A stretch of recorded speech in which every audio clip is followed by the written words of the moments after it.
And at the back of the mind, Bacca is thinking, of course, what Gandhiji is telling is absolutely right. He gets to know that Mahatma Gandhi is about to come to that place. Gandhiji now says he is going to talk about untouchability. He goes on to tell a lot of things. Bacca somehow feels that he is going to meet an important person in his life and is not very aware what Gandhi is going to address, and slowly leaves the crowd behind him. A Muslim calls him a hypocrite.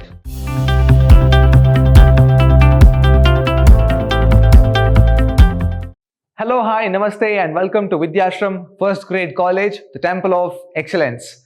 I am Nandakishore, faculty of English in Vidhyaashram, MYSURU.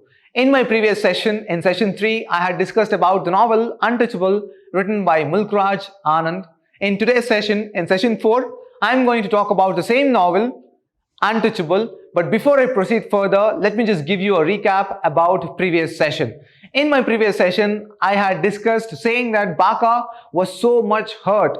After playing hockey game, he comes back home and his father Laka will scold him very badly, which hurts Bacca a lot. And he goes towards a pupil tree where he is sitting, and there he meets Colonel Hutchinson, who happens to try him to convert towards Christianity, and he fails because Hutchinson and Bacca will walk towards Hutchinson's house, where Lady Hutchinson will start scolding Hutchinson and both Bacca. This hurts Bacca too much, and Colonel Hutchinson, trying to convert Bacca towards Christianity, will fail, and he looks at Bacca trying to run away from Hutchinson. Now let us see what happens in today's session. Mahatma Gandhi. So what happens once Bacca starts running? He is not so clear about where he is going to reach now, but after going towards the railway road, the railway station, he gets to know that Mahatma Gandhi is about to come to that place, right? Bulleh Shah, and he is going to address the people of that locality. So Bacca is a bit curious to know why Mahatma Gandhi is coming here and who is he, and he knows that he is a great leader, but what is he going to do? How is he going to address? He has that curiosity. Out of curiosity, out of all those people whom he gets to see, now his curiosity arises, and he goes there. Bacca is very upset to see that everyone blames untouchables as if they had done some mistake. Now this is very important. Bacca is so much broken, so hurt. He tells himself, saying that untouchables are treated as if they have done a great mistake, as if we are the curse to the society. So he's trying to talk to himself. He's trying to convince himself. He's trying to answer his own questions, and he reaches the railway station there. A train seems to approach, and all the people shout about the coming of Mahatma Gandhi, and people know that they are going to gather in huge number, and Bacca is going to be one amongst them. The term Mahatma creates great curiosity in the mind of Bacca, wanting him to join the crowd. Now, as I told you, he gets to hear a lot of happenings, lot of things from people there. He hears that people who are around Bacca, they go on to talk a lot about Gandhi, that he is the leader, that he is one of the main characters who is behind India's freedom struggle. So you could easily identify who is who. This is very important. Now, so Bacca is moving towards Golbagh, is where Gandhiji is about to address the people of that locality. He is a bit afraid to go and join the mob there. Why? Bacca is untouchable and people can easily identify him. And this novel, it talks about one day in the life of sweeper, a day's life. He is a bit upset about the previous happenings. Remember, early in the morning, he was scolded by his father. Later, he happens to go to temple where Pandit Kalinath has abused, verbally abused and physically abused both Sohini and Bacca. And later, he happens to touch the high caste person. He is chased away from the marriage hall by Gulabo, right? Ramcharan's father. And then now he is also scolded by one of the high caste women, where he hits, his teammates hit Burra Babu's children. Even Burra Babu's wife tried to scold Bacca. Why? Because he is an untouchable and he has happened to carry her son, and he is defiled now. Later, he comes back home, again gets scoldings from Laka. He runs away from home because Laka says that you should never come back. Leave the house immediately, and he starts running towards the people tree, and there he meets Colonel Hutchinson. All of these things have put down the morale of Bacca now. But appearance of this character, Mahatma Gandhi, maybe it is trying to lift his spirit. And he says anybody can know who is who. But Bacca is not recognized so easily this time. Why? Because he is not carrying his tool. What is his tools here? The tools he carries is the broomstick, right? The broom which he carries around, the basket which he carries around. But here he is not carrying anything. So people, they are not aware that they have an untouchable amongst themselves. But Bacca, being there, he can identify who is who. He knows who is who by their mannerism and attire. Attire, the dressing sense, and he is just dressed very meekly. So he's been questioning himself if somebody could identify his presence there. But later what happens? The men around discuss about the struggles and achievements of Gandhi. The people, the crowd is discussing, they're discussing about how much sacrifice Gandhi has given for the sake of independence. What is his life history? Everything in and around the achievements and sacrifices, the struggle there. So hearing this, Bacca somehow feels that he is going to meet an important person in his life and is not very aware what Gandhi is going to address and on what matter. So what happens later? Gandhi has done fasting for the sake of untouchables, and Bacca is grateful. At least someone is trying to help them. Now he gets to hear people talking about all of these stuff. He's also one of the political leaders, sort of. He's also one of the campaigner, one of the freedom fighters. Most importantly, he hears people talking that Gandhi has even gone fasting for the sake of eradication of social evil called untouchability. He is fasting, he has sacrificed his food for the sake of untouchables. So now Bacca is pumped up.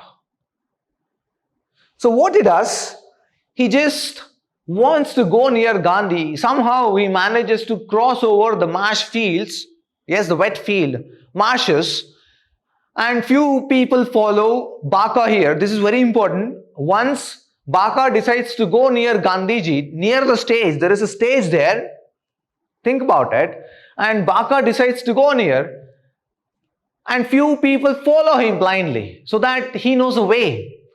But Bacca stops himself near the tree. Under the tree he stands, and few, they just close towards the stage. They stand there, but Bacca is just away from the stage here. And there is a car which comes and stops, and from that car, Gandhiji and his wife and one of the generals, Admiral's daughter, get out. And Gandhiji, he starts addressing the people there. First, he invokes the prayer from the God. He says that, okay, I'm just going to pray to the Almighty, the God.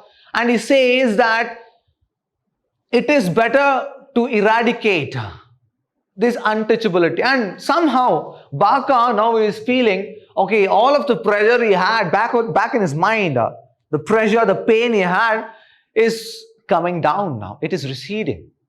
So Gandhiji begins his speech with the mention of imprisonment for protesting against the rule of British. So he starts saying, see people, my dear people, I'm not going to talk against Britishers because I was recently imprisoned and they have released me on one condition. The terms and condition is such that I am not going to talk against British government. So saying that, he tells, so let me just not talk about it any longer, but rather I would prefer speaking about eradication of untouchability. He declares he would speak on another important problem, that is untouchability. Says who?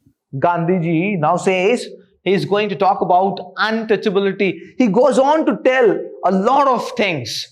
And then he says, I regard untouchability as the greatest blot of Hinduism. The view of mine dates back to the time when I was a child.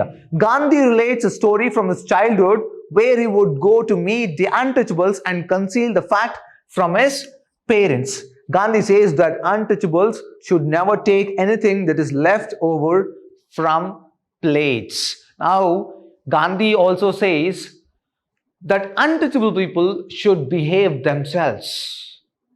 They should have a mannerism for themselves. They should wear or come out to the society with certain attire.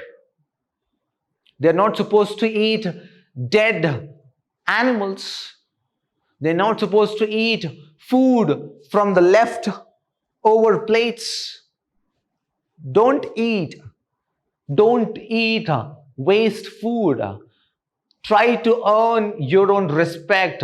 Try to earn a meal per day. Don't eat food which is put on the ground, which is soiled. Don't eat it. And at the back of the mind, Bacca is thinking, of course, what Gandhiji is telling is absolutely right. And he says, wish Gandhiji could come to his house and convince his father. Who? Bacca's father, Laka, where Laka believes that earning food in any means would be fine. But Gandhiji says it is not good. Earning food, trying to live or earn your livelihood in any means is not so good. Try to have good meal, good food. So Bacca is feeling very happy now after listening this. So Gandhi says that untouchable should never take food or anything that is left over from plates. Mahatma even declares that untouchables should have access to temples, schools, wells, etc. Now, slowly, gradually, Bacca's morale is going up. His spirit is coming up. Remember, in one of the lines, Bacca goes on to question the status quo of upper caste people and his own untouchability caste. Now, all of these words is boosting Bacca's confidence. He feels, yes, of course, I am one amongst my people. I am not separate. Next, what happens? Now, as Mahatma leaves the crowd, slowly leaves the crowd, behind him, a Muslim calls him a hypocrite.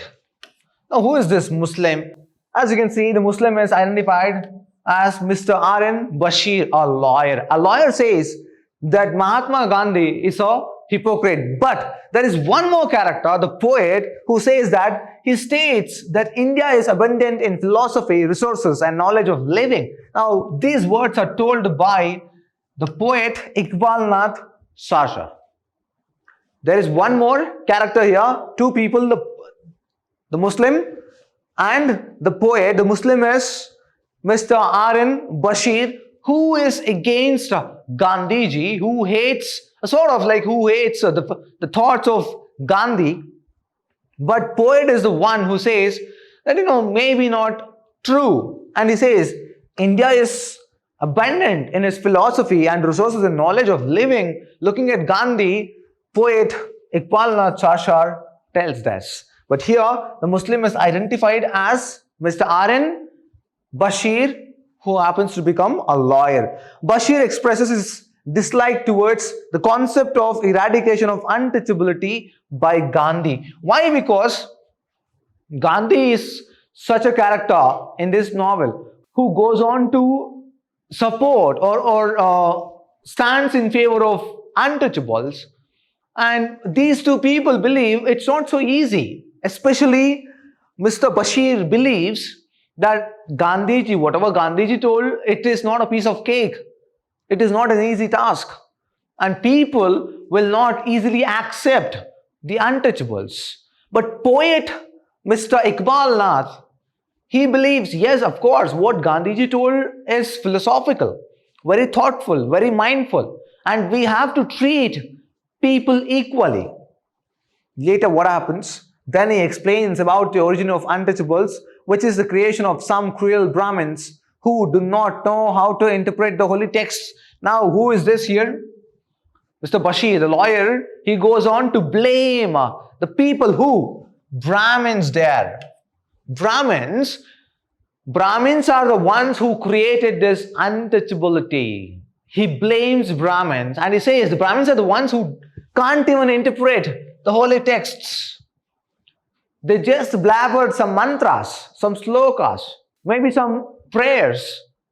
And he bitterly hates Brahminical society, Brahminical group, saying that they are the ones who spoiled this hierarchy. They are the ones who spoiled this caste system. They are the ones who divided and ruled people before Britishers could come and do it. A sort of a view he expresses to one of his fellow mates there. Then they come to discussion, they discuss a lot of things, and one suggests this untouchability would be eradicated with installment of flushers. Yeah, flushing machine. The latrines would be clean without humans and cleaning profession would completely vanish, resulting in the eradication of untouchables. What is it they are discussing now? Installing flushing machine. Now, these two are discussing, Mr. Bashir and Iqbal, these two are discussing. Bacca is keenly observing and he is dreaming and he convinces himself, yes, of course, one fine day, who knows? We might be touchables, we might be treated equally as other people are. And that is going to happen only through installing flushing. So Bacca wants to listen to the discussion as it gives solution to the problems in his mind. Now he is very keenly observing. So later he understands that having a flushing system would decrease the problems faced by untouchables and heads back home to say all these things to his father. So after the discussion, so both of them, Bashir and Iqbal, they leave the scene and Bacca is standing there thinking, of course, one fine day we would be getting or receiving the solution. So when is it? Through this flush system. He is very happy now. He believes he has heard a solution. He wants to convey all this message to his father Laka and he runs back home. So that is the end of this novel. Now let us see the concepts. Let us analyze Gandhi and his thoughts. What is this analyzing? Trying to know something more about concepts that we have discussed. So Gandhi and his thoughts, you should know one thing, that Gandhi is not a kind of a person who just believed in inequality. He always believed in equality. Especially, he fought for his rights. His mindset is such that Gandhi always wanted people to be equal. Only then he thought independence could be achieved. He thought in unity. He believed if all the Indians would come together as one, then of course gaining independence would be a piece of cake. It would become easier at least. But did it happen? It took a long time. So Gandhi and his thoughts were always in limelight. It was made sure that Mulkraj Anand gave credit to Gandhi. And it is also told that Mulkraj Anand wrote this novel after meeting Gandhiji. It is also believed that Mulkraj Anand, he had to remove around 300 odd pages from the novel, original text, in order to make some necessary modification, which would suit the context. Next is two people and their opinions. Here, two people refer to the Muslim and the lawyer. One is the poet and the lawyer. lawyer Bashir and Muslim poet Iqbal Nath Sashar. Now these two, though they belong to other community, one is in favor of Gandhi and the other is standing against her. But these two split or dual thought gives the idea about the image of Gandhiji. It is also representative, or it is representing its community in large, the Muslim community in large. So what is the image that they had about Gandhiji? Indirectly, maybe Mulk Raj Anand is trying to give away his idea of expressing. Indirectly, he is giving away with respect to these two people. He is trying to send a message. He is not directly letting out his thoughts, his viewpoints about a particular community. It is about how well he uses. And what is their opinion? Their opinion is such that Gandhiji is a hypocrite for one, and the other, it is extreme man. One believes that, no, it is not. India is so rich, we are very much equipped to lead our lives. Next is Bacca and his future. Now Bacca, throughout the day, before he meets Gandhiji, till that point of time, Bacca is targeted every time. Bacca is broken into pieces. Bacca's morale, Bacca's confidence, Bacca's worthiness is questioned.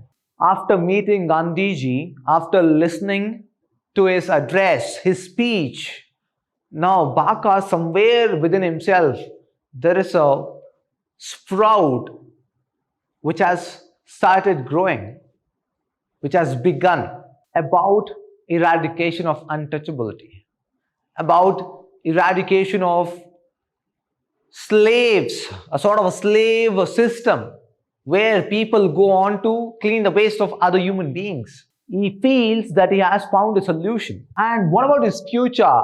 It is uncertain, not so clear. Just because he heard the speech from Gandhiji, that doesn't mean he has found the solution and it is ultimate, that he is going to enjoy it. No, it is uncertain even now. The novel ends in such a way that there is a question mark. If you observe, there is a question mark at the end of the novel. So what is going to happen in future? Are they going to update themselves? If they are going to update themselves, how long would it take? Maybe a year or 2 or 3 or 10? We don't know yet. So Mulk Raj Anand has left his thoughts in the hands of readers to look at things in a different angle. So that is about today's session. We are done with this session. In my next session, I'm going to discuss a lot of the concepts about this novel and maybe question and answers as well. I'm going to meet you in my next session. Until then, keep reading. Have a good day. Take care.